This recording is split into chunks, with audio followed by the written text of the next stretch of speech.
India voice, आपकी सोच, आपकी आवाज। नमस्कार, आप देख रहे हैं इंडिया वॉइस और मैं हूं आपके साथ पुष्पेंद्र चौधरी। बुलेटिन की शुरुआत करेंगे। कांग्रेस अब बड़े बड़े मंचों से नहीं बल्कि जमीन पर उतर के अपने संगठन को दुरुस्त करेगी। इसी सिलसिले में हरियाणा के कुरुक्षेत्र में कांग्रेस अपने जिलाध्यक्षों को ट्रेनिंग देगी। ट्रेनिंग कैंप का आयोजन 10 दिनों तक होगा। मीडिया रिपोर्ट्स के मुताबिक 13 से 22 जनवरी तक हरियाणा और उत्तराखंड के जिलाध्यक्ष प्रशिक्षण शिविर में हिस्सा लेंगे। जिलाध्यक्षों को खासकर संविधान के प्रति जागरूक किया जाएगा। कांग्रेस के इस ट्रेनिंग कार्यक्रम का उद्देश्य जिला स्तर पर अपने संगठन को मजबूत करना और राष्ट्रीय स्तर पर लड़ी जा रही लड़ाई को जमीन तक पहुंचाना। मीडिया रिपोर्ट्स के मुताबिक राहुल गांधी 2 दिनों तक प्रशिक्षण शिविर में शामिल होंगे। वे जिलाध्यक्षों के साथ बैठक करेंगे। इसके अलावा कांग्रेस अध्यक्ष मल्लिकार्जुन खड़गे भी एक दिन कुरुक्षेत्र में प्रवास करेंगे। बताया जा रहा है कि राहुल गांधी 4 जिलाध्यक्षों के साथ अलग अलग मीटिंग में भी उनसे बात करेंगे। Not a work program.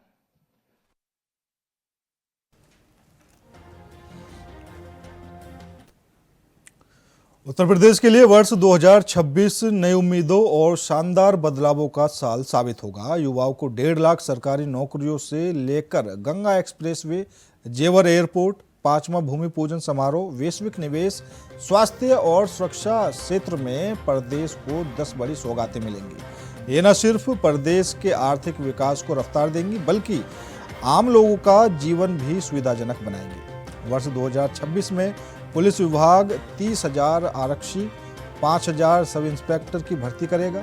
इसके अलावा 15,000 विभिन्न पदों पर भी भर्ती की जाएगी। शिक्षा विभाग में सहायक अध्यापक से लेकर प्रधानाचार्य तक के 50,000 पदों पर भर्तियां होंगी।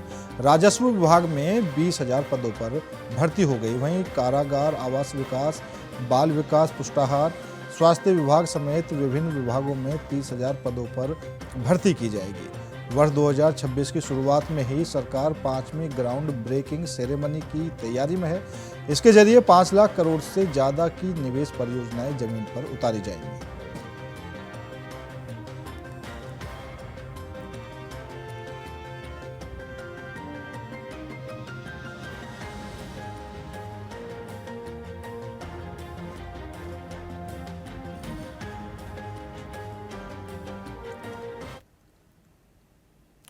भारतीय मूल के जोहरान ममदानी ने इतिहास रच दिया है। गुरुवार आधी रात के ठीक बाद शपथ लेते ही वह न्यूयॉर्क शहर के पहले मुस्लिम मेयर बन गए हैं। इस दिन को खास बनाने के लिए ममदानी एक और ऐतिहासिक कदम उठाया।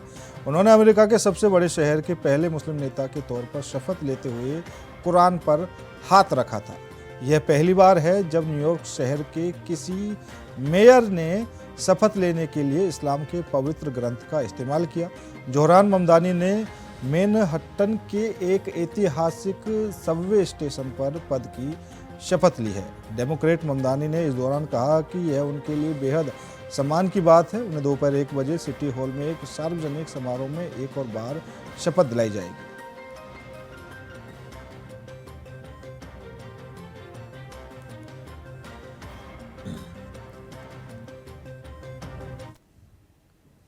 अमेठी के पूरे मोहम्मद नेवाज गांव में पुरानी भूमि विवाद के चलते लगभग 55 वर्षीय महिला की बेरहमी से हत्या कर दी गई। आरोप है कि गांव के ग्राम प्रधान और उनके रिश्तेदारों सहित कई लोगों ने प्रधान के इशारे पर दिन में हुए विवाद के बाद शाम को महिला को रास्ते में घेर कर पीटा, जिससे वह मरने की स्थिति में पहुंच गई। परिजनों ने उन्हें सामुदायिक स्वास्थ्य केंद्र मुसाफिर खाना ले जाया, जहां प्राथमिक उपचार के बाद जिला अस्पताल रेफर किया गया है। इलाज के दौरान महिला की मौत हो गई। पुलिस पूरे मामले की जांच पड़ताल में जुटी है।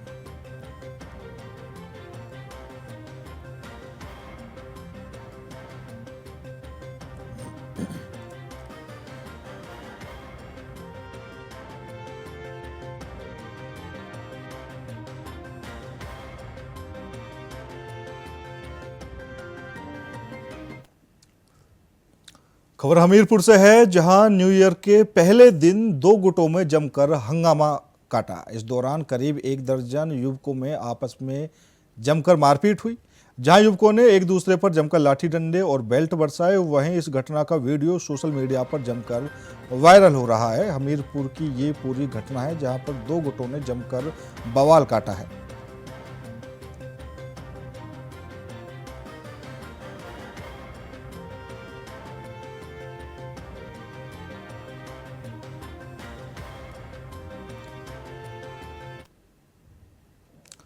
प्रदेश भर में नववर्ष 2026 को लेकर उत्साह का माहौल है और लोग इसे यादगार बनाने में जुटे हुए हैं। ऐसे में इटावा लॉयन सफारी पार्क पर्यटकों की पहली पसंद बनकर उभरा है। नववर्ष के मौके पर बड़ी संख्या में पर्यटक इटावा लॉयन सफारी पार्क पहुंचे। सफारी प्रशासन ने नववर्ष को खास बनाने के लिए विशेष इंतजाम किए हैं।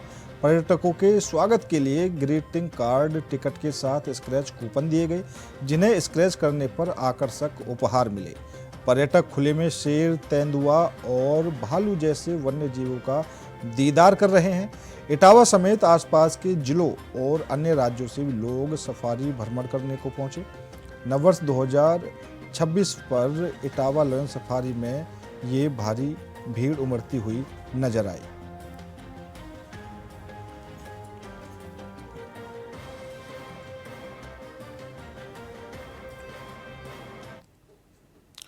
नए साल 2026 के अवसर पर सिडनी पहुंचे केंद्रीय मंत्री शिवराज सिंह चौहान ने देशवासियों को नववर्ष की शुभकामनाएं दी हैं। उन्होंने कहा कि नया वर्ष सभी के लिए मंगलमय हो, सब सुखी रहें और देश प्रगति और विकास के पथ पर निरंतर आगे बढ़ता रहे। उन्होंने कहा कि नए साल में यह संकल्प लेना चाहिए कि हमारा जीवन केवल अपने लिए नहीं बल्कि देश, जनता और समाज के लिए है। हम सभी अपने जीवन में देश और जनता के हित में बेहतर से बेहतर कार्य करें।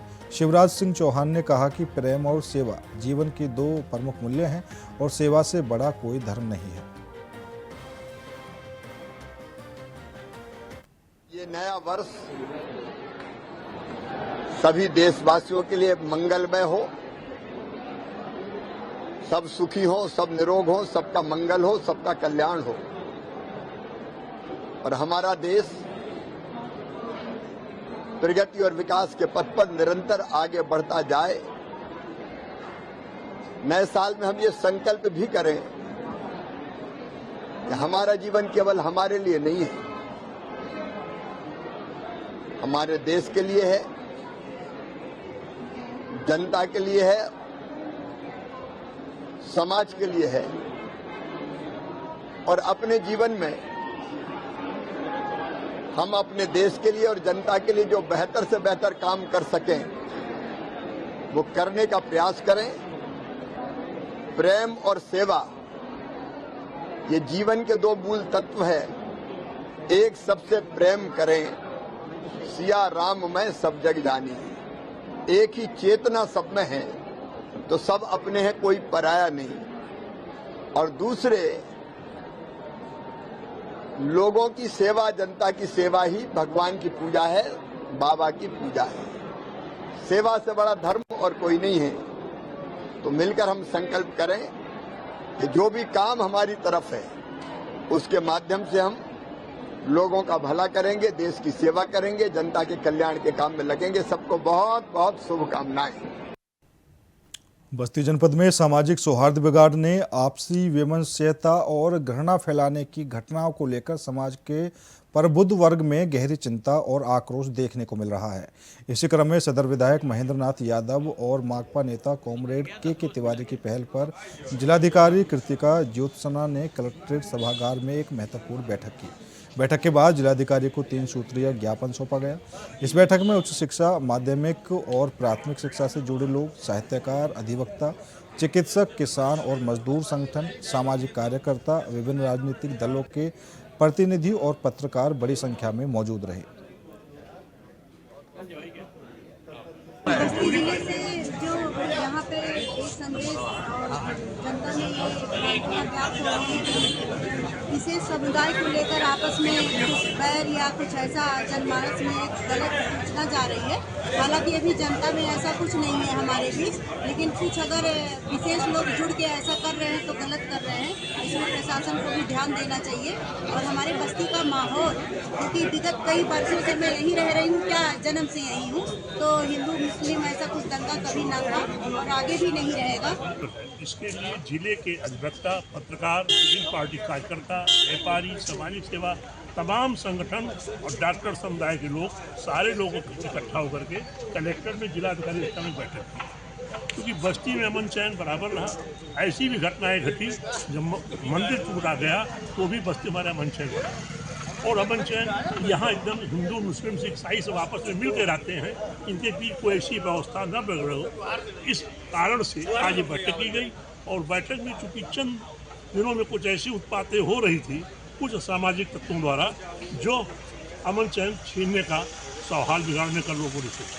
इसकी गहन समीक्षा करने के बाद कलेक्टर में बैठक की गई। देखिए, ऐसा है, बस्ती ज़िले में मेरी उम्र 74 साल की हो गई, लेकिन बस्ती ज़िले में आज तक कभी ये ऐसा नहीं देखने को मिला कि यहाँ के जो जन समुदाय है वहाँ पर वातावरण विषाक्त हो रहा है, जैसा कि इधर कुछ विगत दिनों में देखने को मिल रहा है। और कौन लोग हैं, कैसे लोग हैं, क्यों नहीं उनको कंट्रोल किया जा रहा है, ये प्रशासन की नैतिक जिम्मेदारी है। और प्रशासन को चाहिए कि ऐसे लोगों के खिलाफ सख्त कार्रवाई करें। और इनसे मैं एक चिकित्सक होने के नाते, और ख़ास करके मैं इंडियन मेडिकल एसोसिएशन का उत्तर प्रदेश का अध्यक्ष रहा हूँ, और इस वक्त बस्ती का भी अध्यक्ष हूँ। अपने अमन चैन के लिए, अपने शहर के अमन चैन के लिए जिस तरीके से पिछले या कह लीजिए कि 1 साल से जिस तरीके से माहौल को बिगाड़ने की कोशिश की जा रही है, उसके लिए आज हम लोगों ने पूर्व निर्धारित कार्यक्रम के अनुसार यहाँ जिलाधिकारी कार्यालय पर इकट्ठा होकर के और उनके सभागार में बैठ कर के जिलाधिकारी के सामने अपनी बातों को रखा गया, और उसमें यह कहा गया कि ये शहर हमारा है, हम इसके जिम्मेदार हैं। अगर हम इसके जिम्मेदार हैं तो हम अपनी बात लेकर के आपके सामने आए हैं, और आप जो प्रशासनिक व्यवस्था है, किसी को अमन चैन बिगाड़ने की अगर हिम्मत है तो उसके खिलाफ सख्त कार्रवाई की जाए, क्योंकि ये शहर हम लोगों का है, और शहर आज़ादी से लेकर के अभी तक एक अमनो चैन का शहर रहा है, और इसकी जिम्मेदारी और इसकी रक्षा करना हमारा कर्तव्य है। इस पर जिलाधिकारी महोदय ने कहा है कि इसको मैं गंभीरता से इस पर अध्ययन करूंगी, और जो भी सख्त कार्रवाई हो सकती है उसको मैं पूरा करने की कोशिश करूंगी। फिलहाल रुकेंगे एक छोटे से ब्रेक के लिए। ब्रेक के बाद खबरों का सिलसिला लगातार जारी है।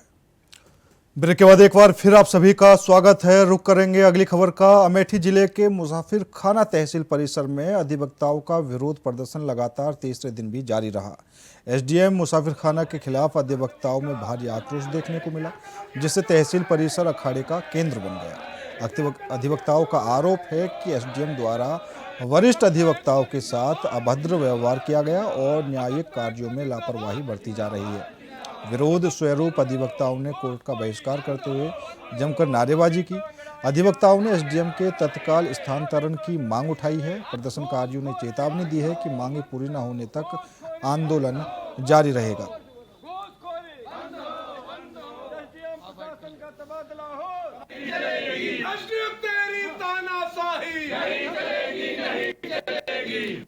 घूसखोरी बंद हो। एसडीएम प्रशासनिक का एसडीएम का नौजिया चोर है। एसडीएम का नौजिया चोर है। मुरादाबाद में नए साल को लेकर पुलिस पूरी तरह से अलर्ट मोड पर है। महानगर की सड़कों पर पुलिस टीमें सक्रिय हैं और हुड़दंगियों को रोकने, कानून व्यवस्था बनाए रखने के लिए लगातार चेकिंग कर रही हैं। शराब पीकर वाहन चलाने वाले और नशे में गाड़ी चलाने वालों के खिलाफ सख्त कार्रवाई अमल में लाई जा रही है।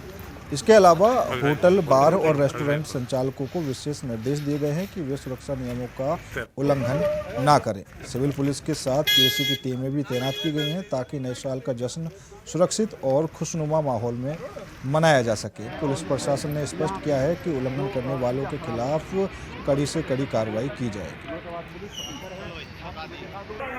पूरे सिटी एरिया में जितने सारा हमारा इम्पोर्टेंट पॉइंट्स है, सभी थाना क्षेत्रों में सभी जगह हमारे लोग अभी पिकेट्स के रूप में तैनात किए गए हैं।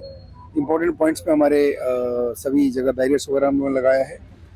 ड्रंक एंड ड्राइविंग ना हो और ट्रैफिक के नियम का उल्लंघन ना हो, रैश ड्राइविंग ना हो, हुड़दंग ना हो, उसको चेक करने के लिए सभी जगह पे जहाँ जहाँ बैरियर पॉइंट्स हैं वहाँ पे हम लोगों ने ब्रीफ किया है हमारे लोगों को कि शालीनतापूर्वक और दृढ़ता से अपने लोगों को चेक करें, जो गलत कर रहे हैं उनके विरुद्ध कार्रवाई करें। उसमें हमने सभी अपने लोगों को ब्रेथलाइजर भी दिया हुआ है, जिससे ये चेक होगा कि कौन आदमी ड्रंक एंड ड्राइविंग कर रहा है। उसके साथ साथ बॉडी वॉर्न कैमरा वगैरह भी हम लोगों ने लगा करके सब जगह रखा हुआ है।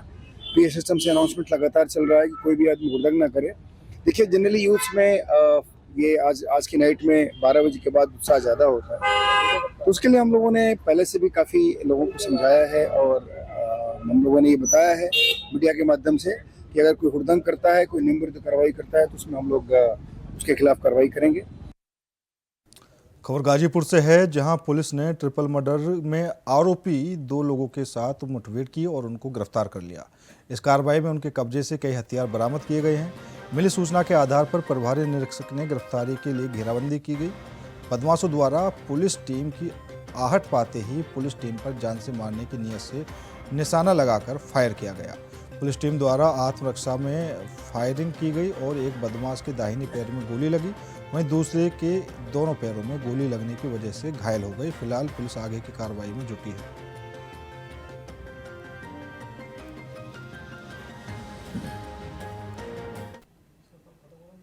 बिजनौर के नजीराबाद थाना क्षेत्र में अपराधियों के हौसले बुलंद हैं। दुकान में सामान खरीदने गई एक युवती को चाकू के बल पर आरोपी ने बंधक बना लिया। घटना सरेआम भरे बाजार में होने के कारण इलाके में हड़कंप मच गया।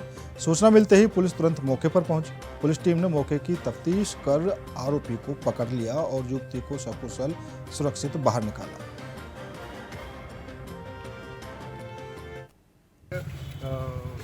सेल की दुकान लगी है, उसमें कुछ बच्चियां सामान लेने हुई आई थी।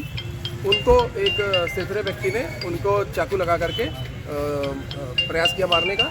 तत्काल सूचना मिलने पर स्थानीय पुलिस बल मौके पहुंचता है। हम लोग वहां पहुंचते हैं और अभियुक्त को कब्जे में कर करके और उसे हिरासत में ले लिया गया है। बच्चियों को सकुशल सुरक्षित कर लिया गया है। बच्चियों को अभी जो है उनको मेडिकल के लिए हॉस्पिटल भेजा जा रहा है और अभियुक्त के साथ अभी पूछताछ की जाएगी और जैसी और जानकारी होगी आपको अवगत कराया जाएगा। सर, क्या रंगदारी मांगने का मामला भी आया, कुछ ऐसी जानकारी? अभी हम इसके बारे में जांच कर रहे हैं और कुछ जो तथ्य सामने आएंगे उसके आधार पर और विधिक कार्रवाई की जाएगी। फिलहाल मेरे साथ इस बुलेटिन में इतना ही। बाकी देश और दुनिया की तमाम खबरों के लिए देखते रहिए इंडिया वॉइस।